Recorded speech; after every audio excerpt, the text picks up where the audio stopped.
Bueno, voy a empezar a exponer este temario. Por favor, estamos atentos.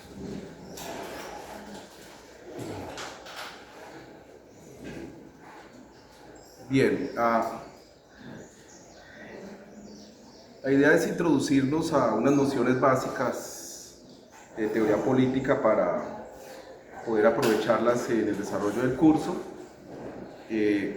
Vamos en principio a ver los regímenes políticos que las distintas civilizaciones han consolidado, es decir, sus formas de organizarse políticamente a lo largo de la historia, usando como ejemplo distintas civilizaciones.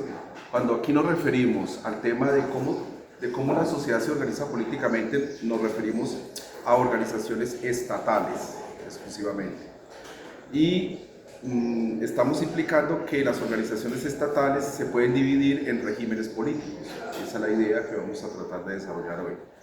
Recordemos que el Estado aquí se está definiendo desde una perspectiva antropológica, es decir, desde un principio el Estado es una organización en realidad coactiva, represiva, que exige la provisión de tributos, que controla a la población, no solamente a la población urbana o de los asentamientos, sino que también controla a la población dedicada al trabajo agrícola, o sea, la que está alrededor o gravitando alrededor de las aldeas o de las ciudades.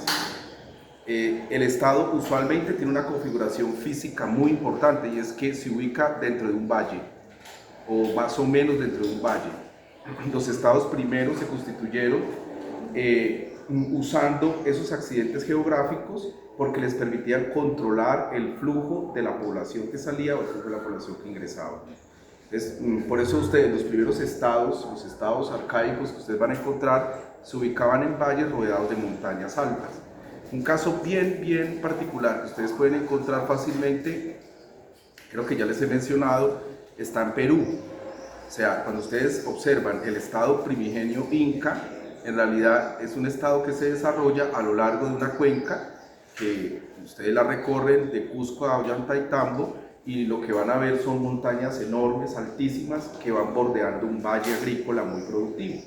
Allí se ve con claridad cómo es que esa condición física o esa condición de la geografía física fue definiendo los límites naturales de un estado. Estamos hablando de un estado primigenio antes de su gran expansión. Bien, pero esta misma definición se repite para distintas ciudades o para distintas ciudades-estado, empezando incluso por Roma. Recuerden que Roma estaba rodeado de colinas. La ciudad-estado que dio origen luego al Imperio Romano son ciudades-estado rodeadas de colinas. Así hay muchos ejemplos que no vamos a detallar aquí. Bueno, los regímenes políticos nosotros los podemos dividir tal como se hacía antiguamente, como lo hacía Aristóteles, por ejemplo, como los gobiernos de uno, entre comillas, los gobiernos de algunos y los gobiernos de todos.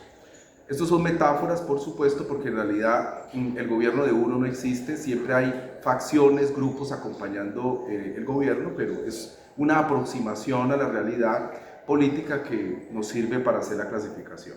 Entonces, el gobierno de uno, por ejemplo, son típicamente estos: la monarquía, un reyesuelo, un rey, un monarca es la cabeza del gobierno; la teocracia, un sumo sacerdote, la cabeza del gobierno, al mismo tiempo es una suerte de Dios encarnado en la tierra; una tiranía y una dictadura.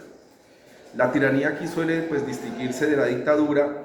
En esto no es fácil encontrar acuerdos, pero más o menos podemos admitir que una tiranía ejerce un terror sin límites, o un terror que lleva acciones represivas al límite, por decirlo rápidamente, y una dictadura trata de darse una justificación política, trata de instalar un orden legal, ¿no?, a pesar de todas las arbitrariedades que cometen.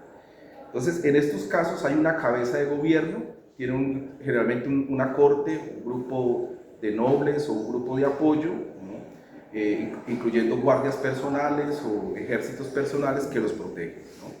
Eso es importante aclararlo. Pueden tener consejos de ancianos o consejos de sabios, o representantes de distintas regiones de un Estado-nación que los apoya tomar decisiones, pero las decisiones mismas recaen en la cabeza de ese gobierno. Esos son, en términos generales, lo que podemos entender cuando hablamos del gobierno de uno. También tenemos el gobierno de algunos, que hace referencia a agrupaciones, a asociaciones de personas poderosas, no importa la vía mediante la cual han obtenido el poder, y que se coordinan para poder gobernar. Entonces no tienen una cabeza de gobierno, sino que son un grupo de personas las que constituyen el gobierno. Bien, chico, aquí hay una silla. Sigue. ¿Qué casos tenemos nosotros aquí? Tenemos la oligarquía. La expresión oligarquía quiere decir el poder de un grupo pequeño, el poder de algunos, ¿no? Que usualmente es una mezcla de gente rica y de gente con influencia política. Usualmente es eso, ¿no? Es un grupo reducido que logra obtener el poder y que conforman juntas de gobierno, asociaciones de gobierno, y que usualmente de manera transitoria ostentan el poder y toman decisiones. Es posible que pongan una cabeza de gobierno, pero puede ser, o en general, no puede ser, no, sino en general es un figurín, es una especie de cabeza de gobierno metafórica, ¿no? Pero la junta de gobierno es o esa asociación de gobierno de personas poderosas o ricas son las que toman las decisiones, poderosas políticamente y también influyentes económicamente.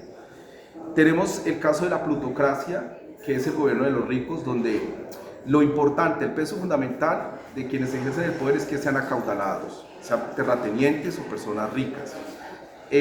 También se concertan en pequeños grupos y toman decisiones. También pueden usar a un figurín, a un tercero, que sirva de cabeza de gobierno, pero las decisiones son tomadas a través de estos cuerpos o grupos de asociados, ¿no? De personas ricas. Tenemos la timocracia, que es el gobierno ejercido por una junta militar, generalmente era la nobleza militar o la alta jerarquía militar, en el caso de las sociedades contemporáneas, que también se organizan y ejercen el poder, ¿no? Puede que tenga una cabeza de gobierno transitoria, ¿no? Pero en las decisiones concretas y estratégicas es la junta militar la que toma las decisiones. Bien. Tenemos también la figura de la aristocracia, que era la preferida por Aristóteles y por Platón. La aristocracia es el gobierno de los mejores. Aristos, en griego quiere decir mejores. ¿Qué son aquí los mejores? Los más preparados para el arte del gobierno. Los que mejores habilidades, condiciones, capacidades tienen para ejercer el gobierno. Más retórica despliegan, más capacidad de disuasión tienen, más conocimiento de la cosa pública o de los problemas del Estado. Obviamente son personas altamente cualificadas en el arte de gobernar, y de las sociedades inscritas en los primeros estados siempre se detectó la formación de líderes expertos en el gobierno, ¿no? Y siempre se detectó una especie de conformación de escuelas de gobierno. O sea, las élites lograban constituir escuelas para gobernantes, obviamente, y allí se les preparaba en el arte de administrar o manejar las poblaciones. Hay un texto de Platón muy bello que se llama El Político, yo se lo recomiendo mucho a los estudiantes, y es muy próximo a las ciencias ambientales y agrarias ese texto, porque hace una similitud entre la crianza de animales y el gobierno de personas.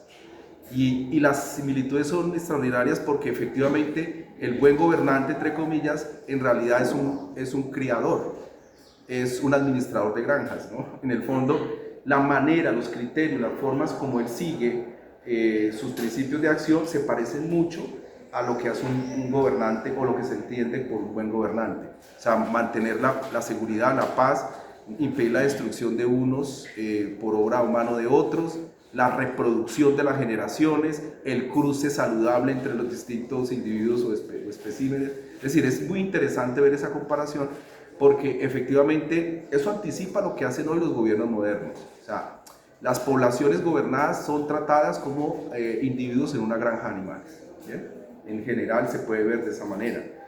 En términos gruesos, ¿no? Se puede estudiar así.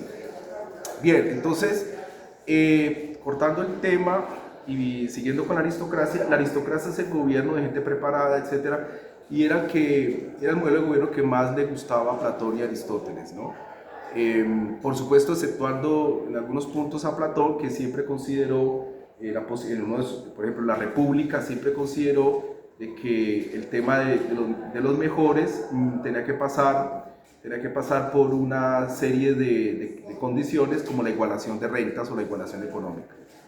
Es decir, sí, que gobiernen los mejores, pero la sociedad debe ser igualitaria. Solamente se aceptaban divisiones, pero de funciones o de papeles o roles sociales. Pero no puede haber desigualdad de ingresos en estricto en la República. En otras obras, Platón se admite la división de clases por ingresos o por acceso a la riqueza. Y ahora, recuerden que el modelo de todo el comunismo y el socialismo contemporáneo hunde sus raíces en la República de Platón. O sea, cuando nosotros escuchamos o leemos a quien formula una tesis socialista o comunista, en realidad está desvolviendo a Platón. No hay cosas esenciales distintas, no las hay, ¿no? Entonces, leer la República, por ejemplo, es leer en estricto un manual contemporáneo del comunismo, del socialismo, ¿no? En términos muy generales. Las diferencias no son muchas. Bien, y la oclocracia, que es el gobierno de las muchedumbres, el gobierno de la revuelta, es el gobierno de la gente que se organiza espontáneamente y se indigna y toma decisiones en medio del calor de la discusión. Obviamente la oclocracia es variable, tiene un temperamento general muy volátil, porque eso es la muchedumbre expresándose y dictando normas, ¿no? Produciendo leyes de obligatorio cumplimiento. Generalmente la oclocracia tiene condiciones sociales previas de indignación, pero hay agitadores detrás. Y los agitadores en realidad pueden ser los típicos representantes de los antiguos regímenes, o antiguos intereses, o intereses específicos de grupos sociales. Entonces la oclocracia es, sí, el gobierno de las muchedumbres, pero controlado o manipulado por agitadores. Usualmente grandes agitadores, que son muy conocidos a lo largo de la historia, que usan a la muchedumbre para imponerse finalmente en esas agitaciones, ¿no? Imponerse significa que sus intereses quedan allí realmente priorizados, ¿no? Suele pasar, y es otro tema que Platón identificó con mucha certeza. Entonces, bueno, ¿de dónde saca? Bueno, todo esto que hemos dicho, ¿dónde lo saca Platón, por ejemplo? Del estudio de constituciones en el Imperio griego. O sea, esto no sale de la imaginación de nadie, sino que esto sale más o menos de una revisión previa de distintas ciudades-estado y de sus constituciones antes a Platón y durante la época de Platón. O sea, parte de la base de un estudio empírico de lo que existía en ese momento.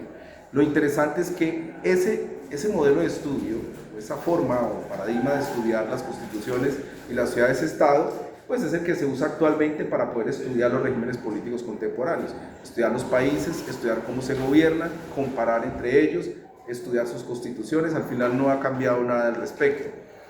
Entonces, no es una cosa que venga de la nada, sino que tiene bases empíricas muy sólidas. Y finalmente el gobierno de todos, que tiene que ver con el gobierno de las mayorías. Esto es otra metáfora, de todos son las mayorías, no es que signifique todos, recién nacidos o personas que no tienen derechos civiles o derechos políticos, o sea, no tienen el derecho al voto, es decir, no, solamente pueden votar los que cumplen con ciertas condiciones, ¿no? En este caso vemos más o menos las típicas democracia y república. La democracia, que es pues, definida como el poder del pueblo, el demos es el pueblo, pero aquí el pueblo no son todos. Recordemos que el pueblo, casi que en todas las sociedades el pueblo, aquí en esta definición de democracia, es el que tiene derecho a votar, es el que tiene mayoría de edad, o sea, en el fondo, es un criterio clave.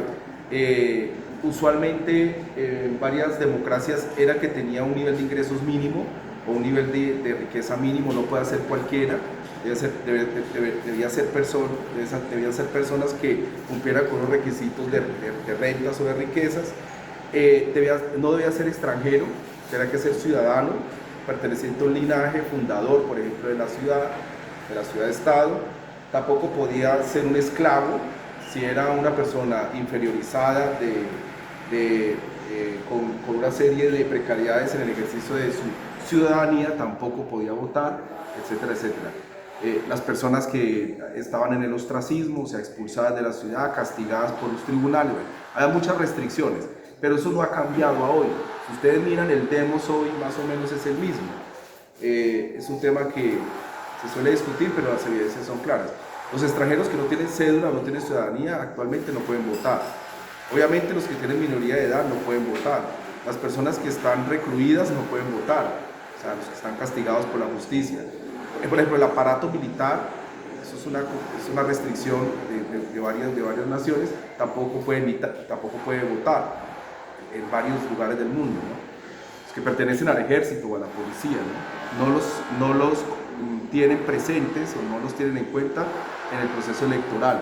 Pero aquí hay algo bien interesante que ustedes deben saber, y es que también al final terminan votando los que tienen riqueza. ¿Por qué? Porque las personas que son pobres están en una condición que llamamos de una condición premoral de su vida. Entonces no votan según sus opiniones o sus perspectivas ideológicas, sino votan según el pago que le dé una persona. O sea, por dádivas vota o decide el voto. Entonces, ese tipo de personas en condiciones premorales, que no puede decidir libremente o en función de sus ideologías, porque está en esa condición premoral, en realidad vota según lo que le dice el rico o el potentado o el que tiene influencia económica, que usualmente también son personas que tienen influencia política. Entonces, al final, terminan votando son los que tienen acceso a la riqueza. Entonces, en realidad, el demos no es todo el mundo, sino que termina siendo al final lo que antes se llamaba democracia censitaria. O sea, personas ricas son las que terminan decidiendo el voto, ¿no? Pero claro, estoy hablando con la condición de que es el grupo de personas del demos que no tiene ingresos y pertenece al grupo de lo que conocemos como en condiciones premorales. Bien, entonces el demos no es todo, ¿no? Como les digo, no es una ilusión usualmente lo que se dice al respecto, y son personas que tienen el ejercicio del voto, un ejercicio del voto condicionado en muchos aspectos, y hay muchas restricciones. En general el demos es una metáfora, no vamos a entrar en ello. La república, que es una noción muy similar a la democracia, tiene un origen latino, es la ciudad antigua, anterior a la ciudad-estado, anterior al Imperio Romano. Más o menos es el modelo que nosotros seguimos, donde hay un senado, hay un parlamento, un congreso, como quieren, que representa los intereses del pueblo, que decide lo estratégico a través de esas decisiones parlamentarias, que no admite un monarca o un rey, no lo admiten, sino que las cabezas de gobierno son transitorias o se remueven permanentemente, o sencillamente no son inanes, ¿no? Su figura es meramente simbólica, ¿no? Que es lo que se llama la época de la República en Roma, ¿no? Ese modelo pues, es muy interesante también y se ha tratado de reproducir, pero se parece mucho a la democracia, pues porque el parlamento es elegido por el pueblo, pero igual son las mismas restricciones. El pueblo es el demos, pero el demos está restringido de muchas maneras, ¿bien? Y los representantes o los parlamentarios, pues pasa lo mismo que en la democracia griega, ¿no? No estrictamente siguen las instrucciones o tratan de reflejar en estricto los intereses del pueblo, sino que es una suerte de combinación de deseos populares con intereses personales. Es una suerte de combinación, lo que casi siempre sucede en todo parlamento, ¿no? No hay una delegación no hay una delegación condicionada del poder al parlamentario, sino que el parlamentario casi que usa ese poder de forma discrecional, ¿no? Hace al final lo que quiere, como cuando uno vota por un representante y el representante hace lo que quiere, es el mismo fenómeno. Entonces el demos aquí también está muy restringido, en realidad no tiene quien lo represente de manera fiel y bueno, también es difícil conseguirlo, ¿no? En sociedades complejas siempre ha sido difícil garantizar que los representantes reflejen los intereses del pueblo.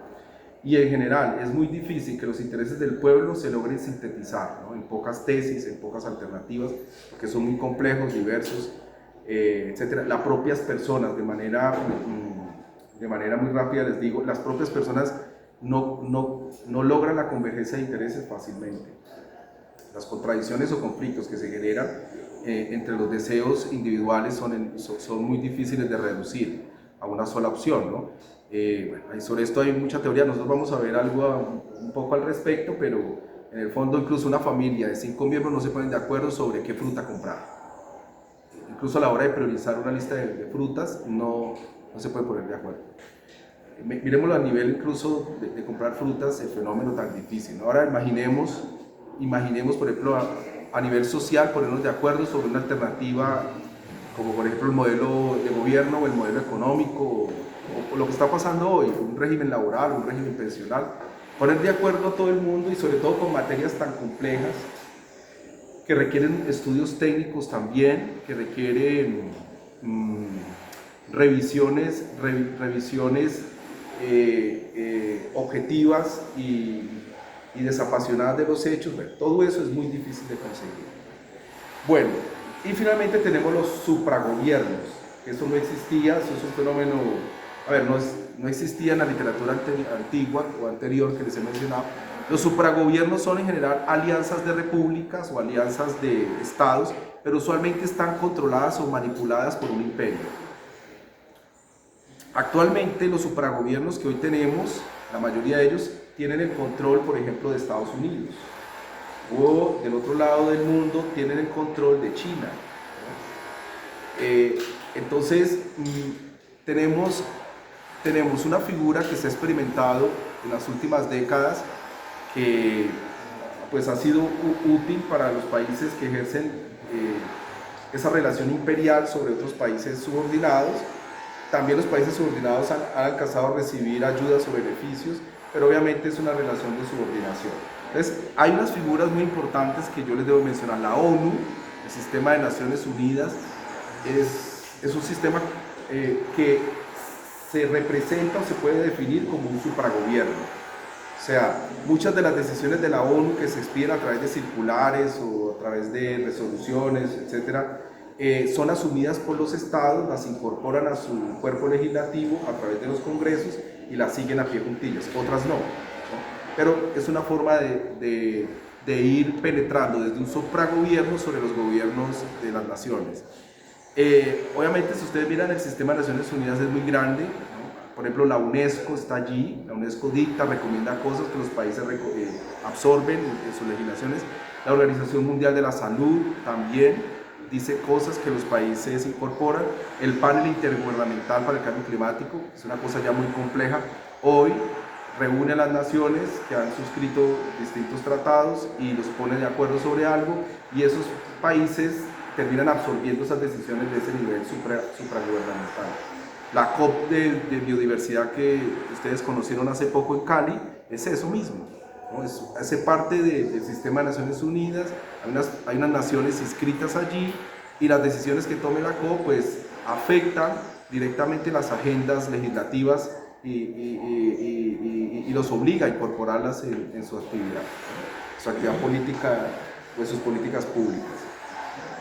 El PNUD son programas para el desarrollo de las naciones, que es orientado literalmente a través de unas estrategias de desarrollo que han concebido distintas élites de la ONU, expertos en política sobre el desarrollo que dictan modelos o cuadernillos para conquistar o conseguir el desarrollo, etcétera, etcétera. Y hay muchos más, ¿no? Sobre el caso particular de sus áreas de estudio, pues obviamente todo lo que tiene que ver con convenios ambientales, es decir, convenios relativos a humedales, por ejemplo Ramsar, convenios relativos a diversidad biológica, convenios relativos a capa de ozono, convenios relativos a emisiones o convenios relativos a cualquier cosa que tenga que ver con el medio ambiente, a bosques, pues son de obligatorio cumplimiento para los países que se adscriben a esa figura supragubernamental, ¿no? Bueno, ahora, cuando digo de obligatorio cumplimiento es que formalmente en el derecho se reconoce y se incorpora. Otra cosa es que en la implementación de esas agendas se hagan las cosas, ¿no? Recordemos que nosotros tenemos hace muchos años legislaciones que protegen los bosques, pero no han funcionado, ¿no? Empezando por la ley segunda del 59. No aplica en estricto en el terreno, ¿no? Entonces, sabrán ustedes que buena parte de las ciudades de montaña fueron construidas dentro de ley segunda. Manizales es un buen ejemplo, o sea, se construyeron ciudades dentro de ley segunda. se suponía que era para proteger o hacer un uso sostenible de estos bosques. Pero bueno, y así sucedió con muchas ciudades. Entonces, claro, este ejemplo es anacrónico, pero actualmente nosotros podemos aprobar muchas legislaciones proambientales o de conservación de bosques, en este caso particular, pero no las podemos hacer cumplir, ¿no? Bien, la OTAN, que es una de las primeras figuras supragubernamentales con dientes, con mucho poder, que ustedes saben muy bien, pues que concerta muchos países que están obligados a defenderse mutuamente si un tercero los ataca. Recuerden el conflicto con Ucrania y Rusia. Ucrania siempre ha querido pertenecer a la OTAN porque en ese pacto de países ninguno de sus miembros puede ser atacado y los miembros de la OTAN están obligados a defender a ese país, pero Ucrania en este caso, por su cercanía con Rusia, pues no ha podido lograr acceder a ese grupo privilegiado, entre comillas, de países de la OTAN. Es la alianza pues, del Atlántico Norte, literalmente es eso, controla y financia los Estados Unidos y usualmente es usado para combatir los proyectos que avanzan en contra del capitalismo super desregulado, ¿no? Usualmente es eso.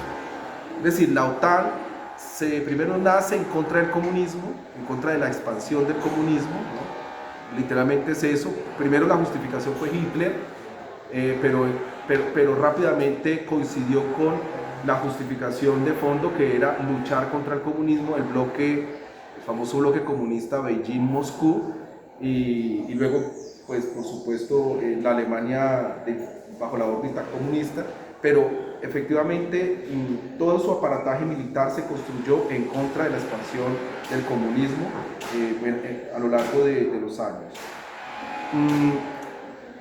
La OTAN defiende el capitalismo, pero un capitalismo súper desregulado.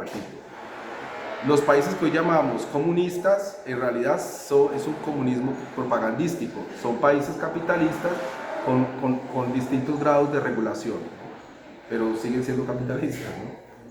Rusia y China son capitalistas, ¿no? Por el hecho de tener ese alto grado de regulación, es que pues, nosotros consideramos de que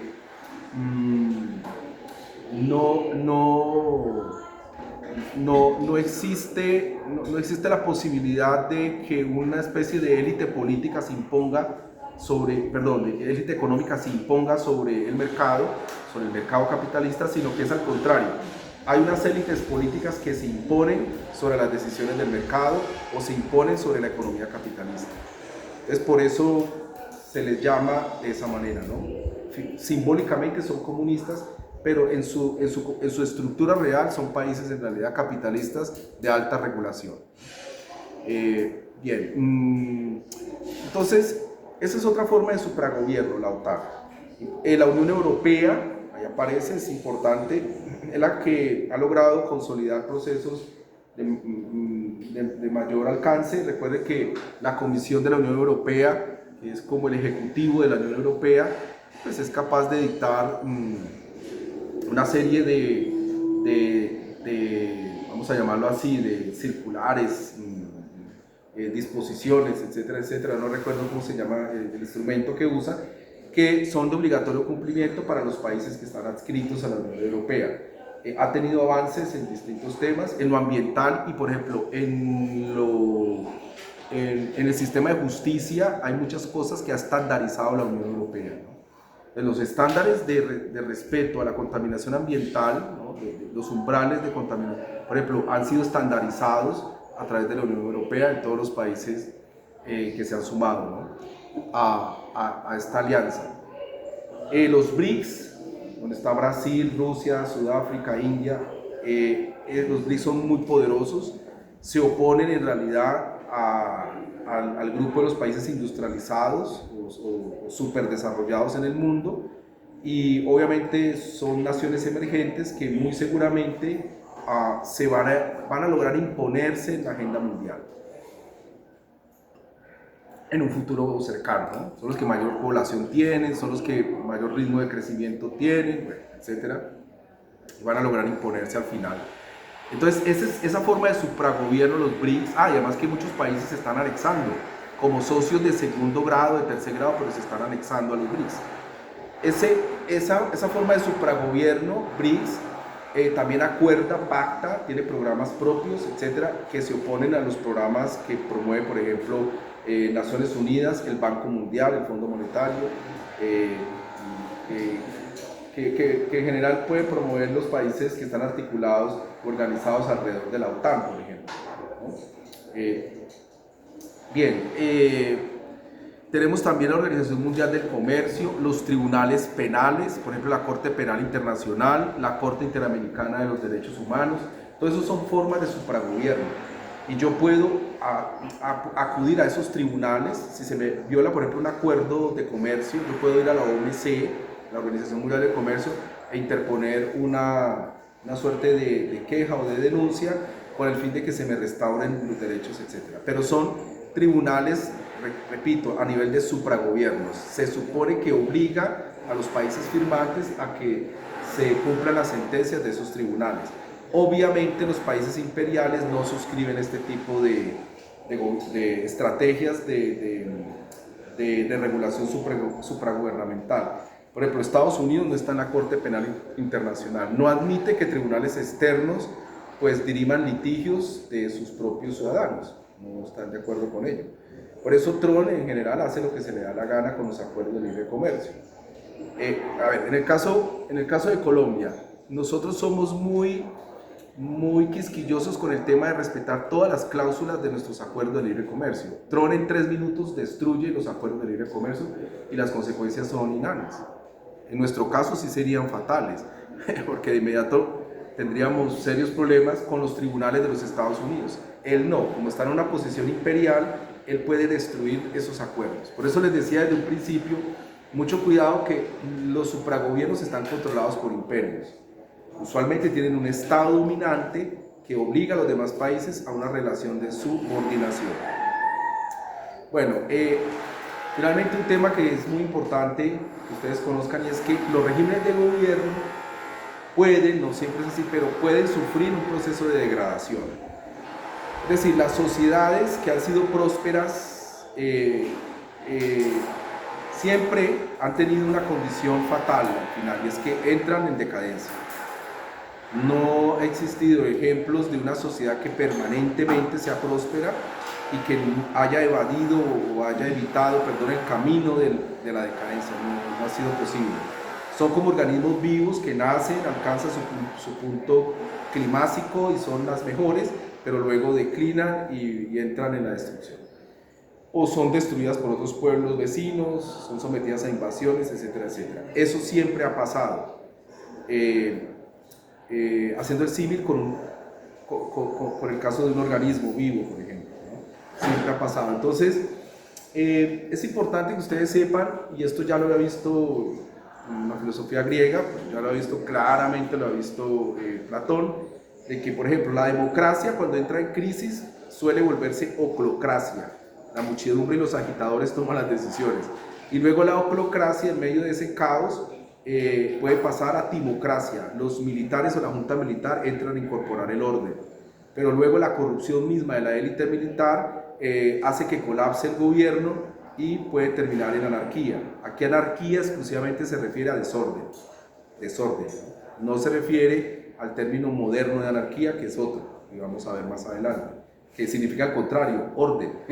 Bueno, es más, el mejor orden es el que logra constituir la anarquía. En términos modernos, ¿no? En términos antiguos es el desorden, ¿bien? Entra en crisis y colapsa. Ese tipo de evolución que acabo de mencionarles se vio repetido y constantemente se constataba en distintas sociedades estatales. Bueno, tiene variantes, por supuesto, ¿no? Por ejemplo, una monarquía puede sufrir problemas de legitimidad y puede transitar, por ejemplo, a una aristocracia. La aristocracia, el gobierno de los mejores. El gobierno de los mejores, la aristocracia, puede entrar en un momento, en periodos de corrupción y se puede convertir en oligarquía. La oligarquía puede entrar en momentos de crisis y puede pasar, por ejemplo, a plutocracia. Solo los ricos gobiernan, ¿no? Y finalmente la plutocracia se puede pasar a a la timocracia. Los militares sostienen el orden porque la plutocracia se volvió demasiado ambiciosa y generó crisis social, etc. Y la timocracia, a través de la represión, no puede sostener el orden social y finalmente eso puede colapsar y volverse anarquía. Entonces, fíjense que hay distintas vías o caminos de degradación de las sociedades en cuanto a sus regímenes políticos. No hay una sola vía. Bueno, lo que les estoy diciendo es que hay una teoría de los ciclos detrás de los procesos de evolución de los regímenes políticos. Hay una teoría de los ciclos que se supone que las naciones nacen en medio de muchas dificultades, llegan a un momento de prosperidad, paz, seguridad, etcétera, buen orden social, buen estado, eutasia en griego se decía, buen orden del estado, y luego entra en un proceso de decadencia y finalmente desaparece. Los factores son enormes, ¿no? Es decir, pueden haber factores económicos, inflación, amenazas de invasiones de pueblos o de naciones vecinas, hay muchos factores. Todo eso que no pueda lidiar ese régimen político va conduciendo o puede propiciar situaciones de crisis que aceleran esta evolución que les estoy comentando, ¿no? Esta dinámica evolutiva que les estoy comentando. Bien, los que quieran leer al respecto, por ejemplo, Cartas persas de Montesquieu, es muy interesante porque él cuenta la teoría de los ciclos, la misma de Platón, pero la cuenta de manera mucho más novelada, ¿no? Se llama Cartas persas de Montesquieu. Y es un texto que se conoce poco, pero va en esta línea, ¿no? De hacernos entender, hacernos comprender de que no hay una sociedad inmutable, que sus regímenes de gobierno van cambiando. La pregunta que suele hacerse, bueno, los estudiantes muchas veces es, profe, ¿cómo nacen entonces las sociedades prósperas? ¿Qué hace que sea próspera? Entonces, de una vez la respondo, quizás surge ese acá. En las cartas persas se cuenta, y es muy probable que así suceda, cuando las comunidades pasan por periodos de tragedias, hambrunas, etcétera, persecuciones, diáspora, lo que sea, suelen dar lugar a familias virtuosas o a grupos sociales con altos patrones morales, estándares morales muy altos, honestos, trabajadores, transparentes, respetuosos del otro, de la opinión del otro, con gran capacidad de cohesión social. Esas personas empiezan a liderar la construcción de una nueva república, de una nueva democracia, o de una nueva sociedad, para decirlo en términos generales, que puede llegar a ser muy próspera. Pero luego se constituyen en élites, las generaciones subsiguientes se van degradando moralmente, ya no son iguales a los padres fundadores, les interesa la codicia, el dinero, de acumular prestigio, poder, etc. Y entra en otro proceso de decadencia. ¿Bien? En Montesquieu pueden encontrar un ejemplo al respecto. Bueno, muchas gracias y dejamos así.